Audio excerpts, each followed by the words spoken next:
네, 오늘 본문 말씀을 통해서 2024년을 지켜주신 아버지 앞에 감사드리고, 우리 안수집사님 기도하신 것처럼 모든 것을 돌이켜볼 때에 하나님의 은혜였음을 고백을 할 수밖에 없습니다. 돈으로는 육적으로도 그렇고 영적으로도 그렇고 점점점 주님 만날 때가 가까워오고 우리 신앙이 점점 익어갈 수 있도록 더심을 간절히 드리고, 그래서 오늘 이 결사를 하는 때인데 우리는 어떻게 결사를 해야 될 것인가. 그래서 지금은 결사의 때다. 가정적으로, 개인적으로, 교회도, 단체도, 기업도 다 결사를 하지 않습니까? 나라도 그렇고. 그래서 한 해 동안 얼마나 계획한 대로 이루었는지, 목표대로 달성했는지를 살펴보고, 잘된 것들은 더욱더 우리가 본받고 잘못된 것을 수정하기도 하고, 이런 결사의 때가 지금의 시기라고 생각합니다. 우리가 지난달을 돌이켜보면서 참 보람되게 살아왔다고 말할 수 있다면 그분은 참으로 행복한 인생을 산 것인 줄로 생각합니다. 여러분 어떻습니까? 여러분 지금까지 지켜주셔서 감사하고 오늘 이 순간에 이기까지 함께 하신 에베네스의 하나님께 감사를 드립니다. 신앙적으로 본다면 하나님을 사랑하고 이웃을 사랑하라는 주님의 명령에 의해서 얼마나 전도하고 영혼을 살리고 주께서 각자에게 주신 귀한 달란트를 얼마나 잘 우리는 행해서 열매를 거두었는지, 이렇게 수행을 했는지를 결산하는 시기가 바로 이 시기가 아닌가 생각을 합니다. 여러분 여기까지 참 잘 오셨습니다. 이제 이기까지는 삼위일체 하나님의 역사였고 도와주시기 은혜였음을 믿습니다. 조금만 더 인내하시고 주님을만 바라보면서 사신다면 오늘 제목이 된 것처럼 주님이 예비하신 이의 멸관을 다 받게 될 줄로 믿습니다. 우리 인생 목표가 바로 어디 있는가를 생각하면서 오늘 말씀을 살펴보도록 하겠습니다. 지금까지 살아온 삶, 에베들의 하나님, 그분을 찬양하면서 어느 건축기사의 얘기를 한번 보면서 교훈을 나눠보자고 합니다. 건축기사가 있었는데 그 건축 사장님은 오랫동안 자기 회사에서 일하는 건축기사에게 자네도 이제는 기술이 많이 향상되었으니 자력으로 집을 한 채 잘 지어보라고 권면했습니다. 그런데 건축기사는 정성을 들여서 지어야 되는데 정성을 들이지 아니하고 눈가림으로 적당히 집을 한 채 건축했습니다. 그리고 집을 다 건축해서 사장님께 다 지었다고 보고를 드렸습니다. 사장님이 와서 보고는 이렇게 말했어요. 그동안 수고 많이 했네. 자네가 지은 이 집은 자네 집이네. 이 집에서 가족과 함께 평안히 살게. 이 말을 듣고 건축기사는 너무나 기가 막혔습니다. 너무 후회스럽습니다. 내가 살 집인 줄을 미리 진짜 알았더라면 좀 좋은 자재로 더 튼튼하게 좀 멋지게 그렇게 지을 것을, 그래서 튼튼하게 짓지 못한 것에 대해서 후회했다는 것입니다. 아무리 후회도 소용이 없었던 것이죠. 이것은 참으로 뼈아픈 후회인 것입니다. 우리는 영육간에 후회하지 않는 삶을 살아야 될 줄 믿습니다. 우리가 내 집을 짓는 것도 허술하게 또 이렇게 규격에 맞지 않게 자재도 좋지 않게 졌다면 내가 그렇게 평화를 누리지 못하는 것처럼 영혼의 살집에 들어갈 수 있는 준비를 그렇게 허술하게 한다면 얼마나 후회가 될 것인가. 우리는 후회 없는 삶을 살아야 될 줄 믿습니다. 오늘 본문도 뭐 그 맥락에서 비슷한 말씀 아닌가 생각해 봅니다. 바울이 디모데에게 왜 권면했는가? 오늘 본문 말씀 보면은 바로 죽는다는 거예요. 오늘 6절부터 보면은 계속 죽는다는 얘기가 거듭나고 있습니다.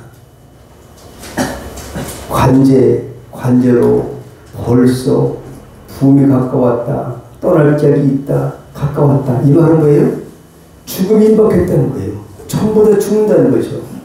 히브리서 9장 17절에 한 번 죽는 것은 사람에게 정한 것이요 후에는 심판이 있다라고 말씀하셨는데 바로 바울이 그렇게 훌륭했던 바울도 죽는다는 것을 우리에게 교훈해 주시는 말씀 아닐까.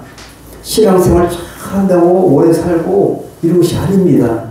반드시 이 세상에 있으면 내세도 있다는 사실을 기억하고 어떻게 하면 후회 없는 삶을 살 것인가.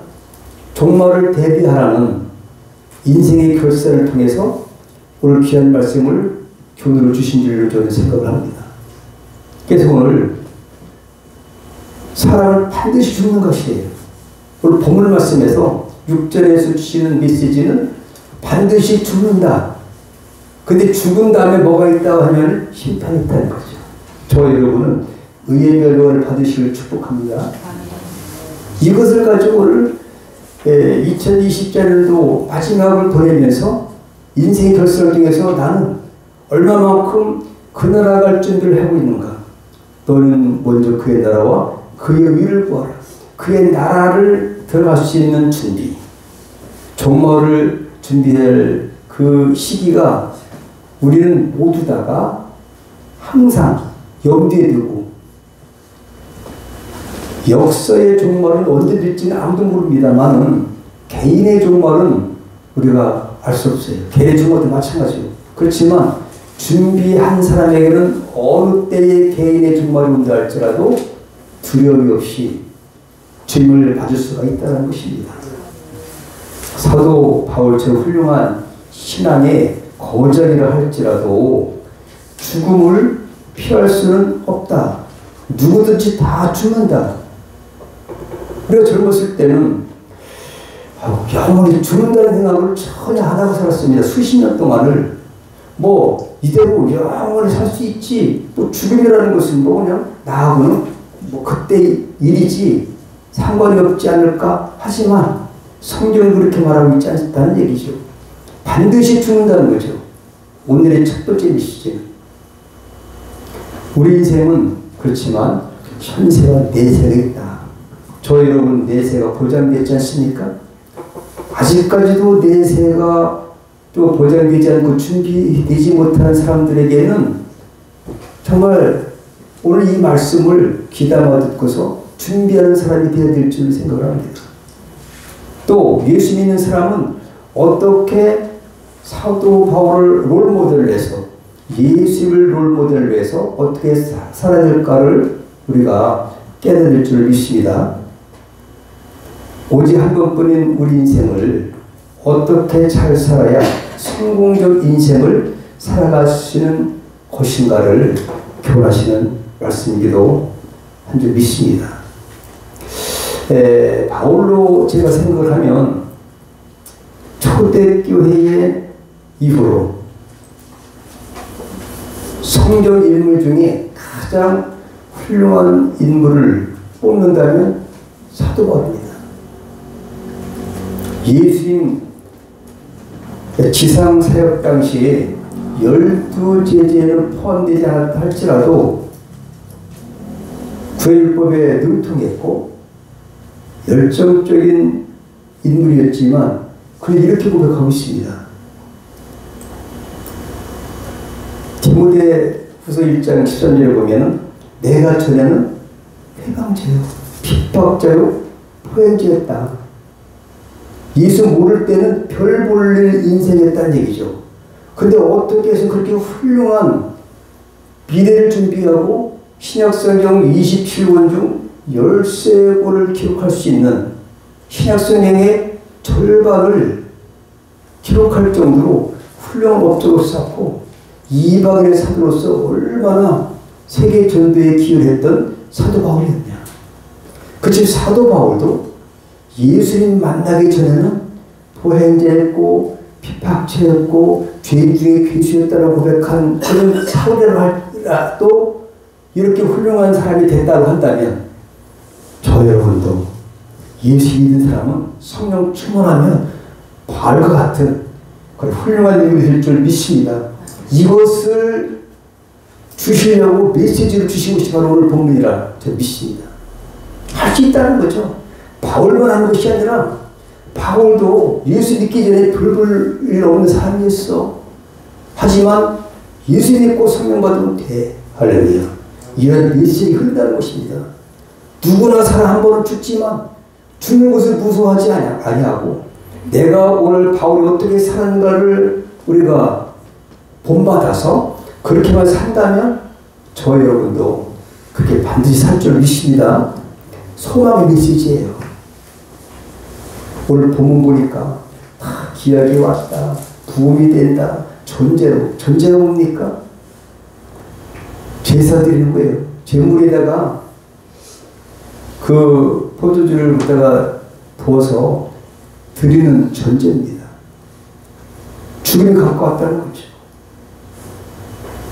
자기를 소개하면서 이렇게 고백했던 바울이 다메섹 도성에서 예수님을 만나고는 완전히 변화된 삶을 살았지 않습니까? 우리도 예수님 만나기 전에는 무슨 소망이 있었겠습니까? 하지만 우리가 예수님 만나고 성령 받고 기쁨 가운데 살아가고 있지 않습니까? 금년도가 마지막 주라고 하여서 내가 영적인 그 삶을 뒤돌아보면서 좀 더 이제는 의의 멸류관을 향해서 좀 생각하고 그렇게 살기를 결단한다면 주님이 반드시 도와주실 것입니다. 반드시 의의 멸류관, 썩지 않는 멸류관, 생명의 멸류관을 받을 수 있습니다. 계시록 2장 10절에 내가 죽도록 충성하라. 그리하면 내가 생명의 멸류관을 네게 주리라. 충성된 사람에게는 생명의 멸류관을 주실 수 있습니다. 오늘 핵심은 의의 멸류관을 받는다는 것이에요. 그런데 중간에는 조건이 있는 거죠. 조건, 그거만 한다면 반드시 받을 줄 믿습니다. 로마서 11장 29절에 이렇게 말씀하고 있습니다. 하나님의 은사와 부르심을 후회하시는 없느니라. 하나님이 저희를 부르신 그 이전에는 결코 후회하심이 없으셨습니다. 반드시 할 수 있다는 거죠. 하나님께 영광 돌리고 저희 여러분을 성도로 하나님의 자녀로 부르신 하나님께서는 실수하심도 없고 후회하심도 없습니다. 근데 우리가 왜 고칠 게 있습니까? 결단하면 하나님 도와줄 줄 믿습니다. 성경은 이걸 말하고 있어요. 지금 나는 이 결산의 시기에 무엇을 생각하고 살고 있었는지를 물어봐야 되는 것입니다. 나 자신에게 자문자들 앞에서 무엇을 위해 살고 무엇을 목표로 여기까지 달려왔는가를 물어보면서 내 가슴에서 타오르는 열정은 무엇이었는가? 남은 여생을 하나님을 위해서 어떤 삶을 살 것인가? 늘 고민해야 한다는 것이죠. 그래야 우리도 바울처럼 후회하지 않는다는 것을 알 수가 있습니다. 사도 바울의 오늘 6절은 유언입니다. 유언이에요. 저는 결혼 안 했기 때문에 자녀가 없어요. 하지만 믿음의 아들인 디모데에게 마지막 죽을 때가 임박했기 때문에 가장 귀한 것, 자기가 깨달은 사실을 고백하면서 부탁하는 말씀, 권면하는 말이 가장 중요한 말일 수도 있습니다. 하기에 이 말이 우리 모두에게 주님이 주신 메시지라고 생각합니다. 바울이 디모데에게 들려주고 있는 일종의 유언적 성격을 띠는 엄숙한 당부의 말인데요. 관제의 가치라는 거죠. 제물로 바쳐질 것은 뭐예요? 다시 말해서 순교가 가까웠다는 얘기를 하고 있습니다. 바울은 순교했습니다. 자기 순교한다는 얘기죠. 떠날 게 가까웠도다. 유언하는 것입니다. 그래서 전제는 민수기 18장 7절에 보니까 전제는 어린 양 하나의 흰 사번지를 드리되 거룩한 곳에서 여호와께 독주의 전제를 두어 드릴 것이며 자신의 죽음을 두고 하는 말이었습니다. 떠날 기약이 가까웠다.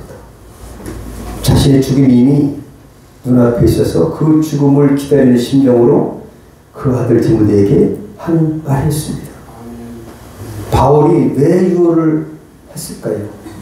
한 이유가 바로 오늘 본문이에요. 목적이 나같이 살면 나를 본받아라. 그러면 나같이 살면 의의 면류관을 반드시 받을 것이니까 의의 면류관에 합당한 삶을 살아내라. 우리에게도 그렇게 후회 없는 삶을 살라고 하시는 말씀인 줄 믿습니다. 그와 같이 하라 이거죠. 주님이 사도 바울을 통해서 오늘 본문을 우리에게 주시는 현대의 성도들에게 주시는 이 2024년도 마지막에 결산하는 시기에 주시는 메시지도 똑같이 그와 같이 하라. 그를 본받아라. 우리가 그 아들 디모데라고 생각한다면 아마도 저는 그걸 깨달았습니다. 느껴졌어요. 아, 우리에게 주신 것은 할 수 있다. 너도 디모데, 우리가 디모데 같은 격이에요. 그래서 그리하면 후회하지 않으리라. 이런 메시지를 주신 것이다. 예, 사람에는 사는 날수가 있어서 어떤 사람은 긴 인생도 살 분이 계시고 어떤 분은 짧은 인생을 사는 사람이 있습니다. 하지만 그것이 중요하지 않습니다. 세례 요한을 보면 30을 조금 넘게 살았지만 그 누구보다도 값진 인생을 보냈어요.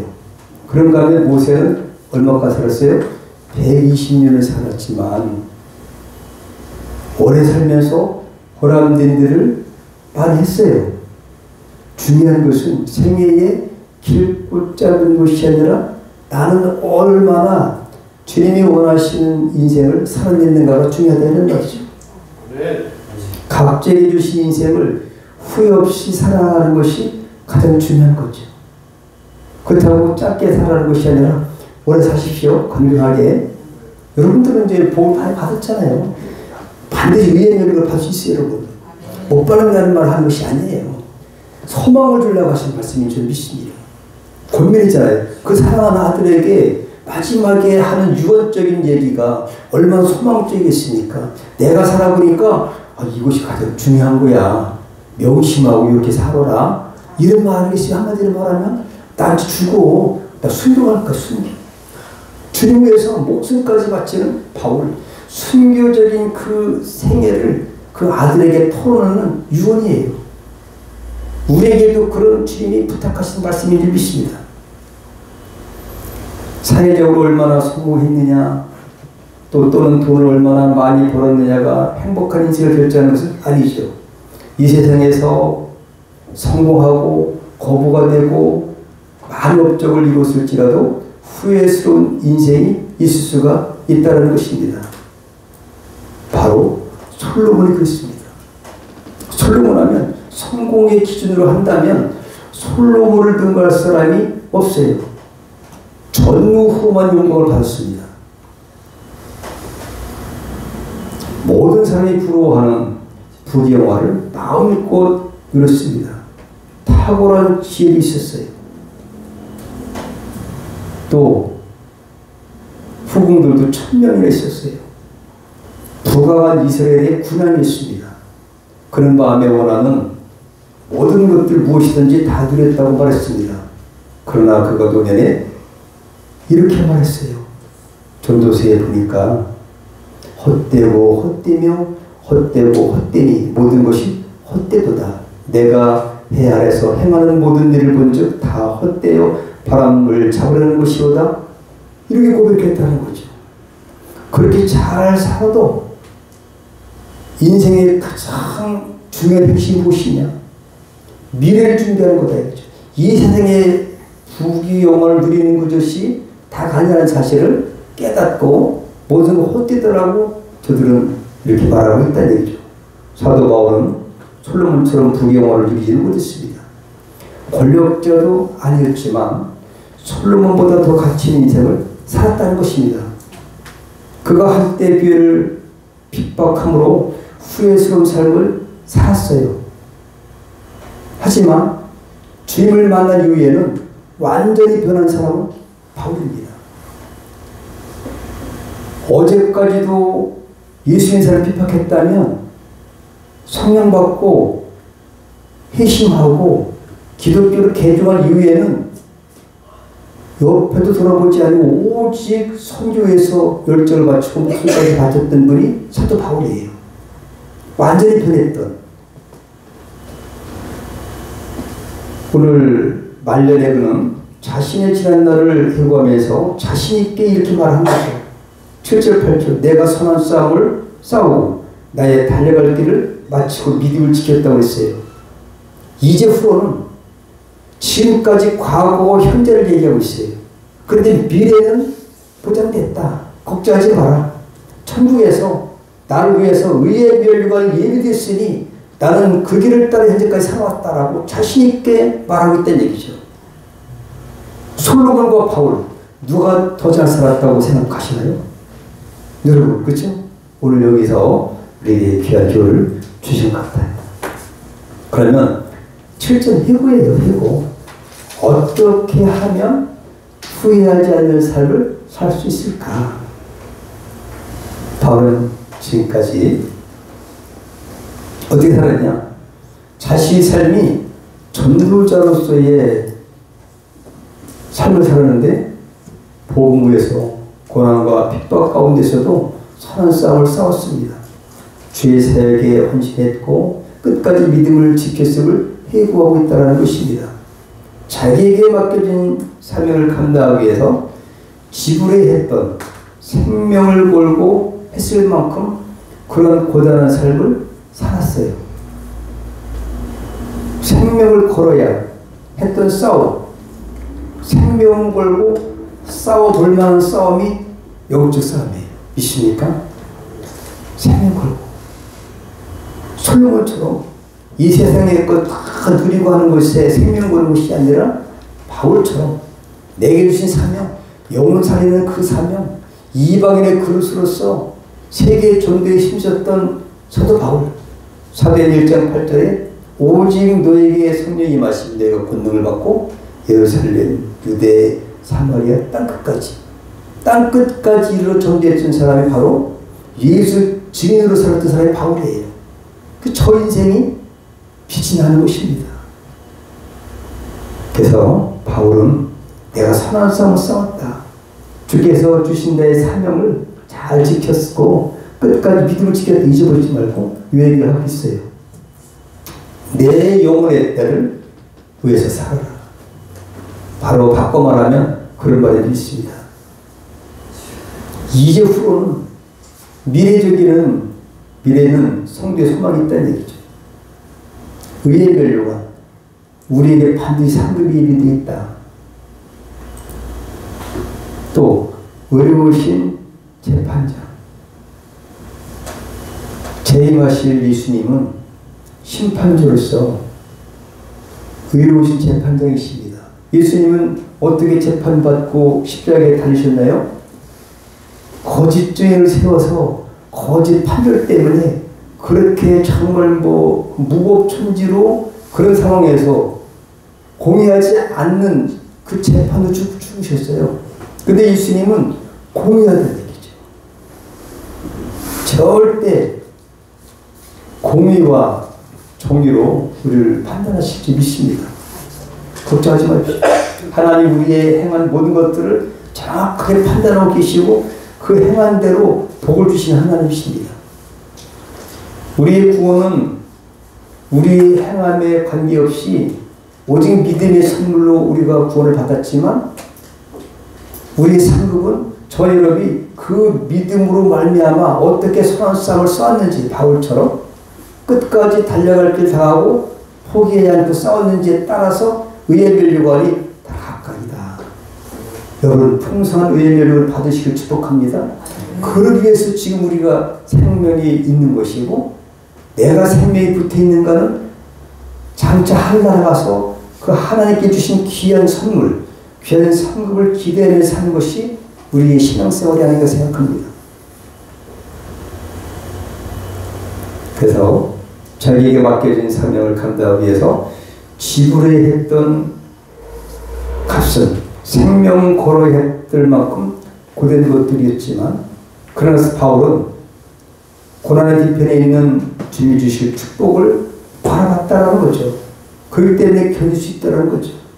돌로 맞아서 내팽개쳐서 죽을 뻔했고 39번을 맞았고 태장도 맞았고 얼마나 굶주렸고 죽을 위험 또 선교지로 가면서 또 감옥에 또 자진해서 또 갔고 이런 것들이 정말 바울에게는 의로우신 재판장을 바라봤고 의로운 재판장이 자기의 비록 이 땅에서는 고난한 생활을 한다 할지라도 의의 면류관이 예비된 사실을 믿었기에 그 일을 해낼 수 있었다라고 저는 믿습니다.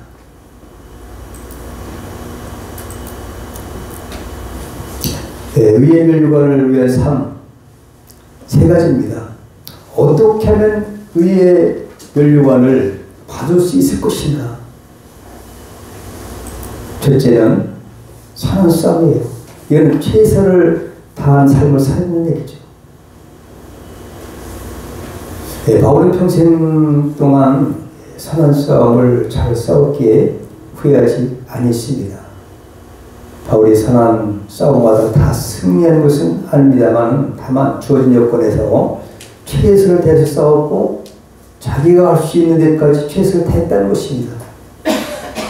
이런 삶을 살았기에 바울은 후회가 없었습니다. 그리고 한 해를 마무리하면서 최선을 다하는 삶을 살아내야 되는 것입니다. 바울은 자기가 달려갈 길을 끝까지 잘 달렸기 때문에 후회하지 않았습니다. 마치 우리의 신앙은 마라톤 같다는 거죠. 마라톤 선수가 42.19km라는 그런 너무너무 힘든 인생의 최고의 그런 그 체력의 한계를 느낄 수 있을 만큼 그런 거리를 가는 것이 우리의 신앙의 여정이 아닐까 생각합니다. 중간에 쉬고 싶다고 자고 한다든지 가다가 포기하고 다른 길로 간다든지 그런 법이 어긋나기 때문에 꼴이나 한다 할지라도 상을 받을 수가 없는데 우리는 마라톤 같은 삶이에요. 바울은 바로 그런 마라톤 같은 그런 인생의 여정에서 오직 믿음을 지키고 포기하지 않고 끝까지 믿음의 선한 싸움을 싸웠다는 것입니다. 그렇게만 된다면 반드시 의의 멸관을 받을 수 있다. 이런 얘기를 우리에게 들려주고 있습니다. 우리도 믿음의 종교를 끝까지 지켜서 후회함이 없는 인생을 살아내야 할 것입니다. 이제 바울의 영적 싸움에 승리하기 위해서 자기 육체를 쳐서 복종시켰고 조금만 방심하면 육신이 살아 일어서려고 하고 조금만 늦춰주면 육신의 정렬이 머리를 들고 일어납니다. 조금만 소홀히하면 교만이 일어 살아나고 조금만 긴장을 풀어도 자기의 자존심과 오기가 살아나는 것이 바울이었습니다. 그래서 바울은 이런 싸움에서 승리하기 위해서 영적 싸움을 끊임없이 했다라고 고백하고 있습니다. 하여 에베소 6장 10절 18절까지 우리가 영적으로 싸워서 마귀의 비기를 능히 대적하고 바로 서기에서는 영적 전신갑주 이렇게 싸우라라고 용사로서 그렇게 교훈한 바울이 그래서 싸웠다는 거죠. 쉬운 싸움 아니지만 그러나 잘 결단할 때에 반드시 이길 수 있다는 거죠. 바울이 영적 싸움을 했던 것처럼 우리도 반드시 영적 싸움을 해야 된다는 거죠. 영적 싸움인 것은 세상 주관자들과 이 세상에 있는 것이 아니라 하늘에 있는 악한 영들에 대한 그 영적 싸움을 해야 된다는 것입니다. 나를 갖다 불신앙으로 나를 또 의심하게 하고 우리 하나님의 언약의 말씀을 또 왜곡하게 하는 그러한 그 악한 영들과 싸워서 믿음에 대해서 떠나게 하는 악한 영들과 싸워야 된다는 거죠. 육신의 정욕과 싸워야 되고 요셉은 창세기 39장에 보면 청년이었습니다. 보디발의 아내가 그렇게 미혹해도 그 믿음을 끝까지 지켰기에 애굽의 총리까지 하나님 높여주신 것입니다. 믿음의 승리자들, 믿음의 선한 싸움을 쌓은 분들은 여러분이 잘 알듯이 히브리서 11장 믿음장에 수없이 나타났습니다. 이런 분들이 여러 가지 세상의 어려움을 물리치고 다 승리했던 분을 우리에게 소개하고 있어요. 성경은 이렇게 믿음의 선한 싸움을 싸운 사람과 포기한 사람과 두 가지의 부류로 나눠진다고 볼 수 있습니다. 이것은 저와 여러분의 선택의 영역입니다. 나는 성령의 창세기부터 계속해서 믿음의 선한 싸움을 싸웠던 사람이 결국은 승리하게 됐다는 얘기죠. 누가복음 16장에 보면 부자가 있고 또 나사로가 있는데 나사로는 거지예요. 근데 거지같이 살아도 하나님이 보상 주신다는 얘기죠. 부자는 이제 지옥에 가서 너무너무 고통을 받는 사실을 우리 교명이 있다. 반드시 내 생에 있다. 그죠? 이 생에서 나의 삶이 바로 천국과 연결되는 거예요. 끝이 아닙니다. 그래 우리는 이 세상의 삶을 잘 살아내야 될 그런 의무가 있는 것입니다. 내 자신의 영원한 행복을 누리기 위해서는 지금 이 땅에서 우리에게 머물러 있을 동안 하나님의 주신 이 생명의 기간을 어떻게 믿음의 선한 싸움을 싸울 것인가 여기에 초점 맞춰서 살아야 된다는 것이죠. 그 된다면 반드시 의로우신 재판장이시기 때문에 의의 멸류관을 반드시 줄 것을 믿습니다. 의의 멸류관을 위해서 믿음을 지켜야 될 줄 믿습니다. 우리는 믿음을 지키기 위해서 기도해야 된다는 것이죠. 질병이 와도 믿음을 지킬 수 있도록 기도하고 환난과 핍박이 목을 지어오고 고문을 당해도 믿음을 지킬 수 있도록 기도해야 되는 것이죠. 다니엘서 3장에 보면 느부갓네살 왕이 만든 금신상에 절하지 않고 끝끝내 믿음을 지킨 다니엘의 세 친구 있어요. 사드락, 메삭, 아벳느고가 있는데요. 다니엘 보면 이제 유대에서 바벨론으로 포로로 붙잡혀온 그런 청년이었지만 왕이 먹는 진미성찬을 거부하고 포도주를 거부했던 저들. 근데 왕이 금신상을 만들어 놓고 절하라.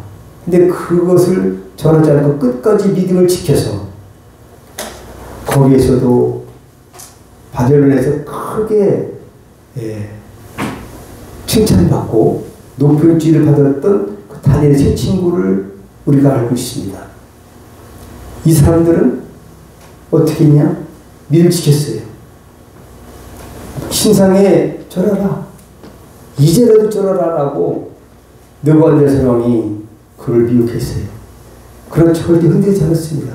하나님이 십계명에 나 외에 다른 신에 절하지 말라. 이거 지킨 것이에요.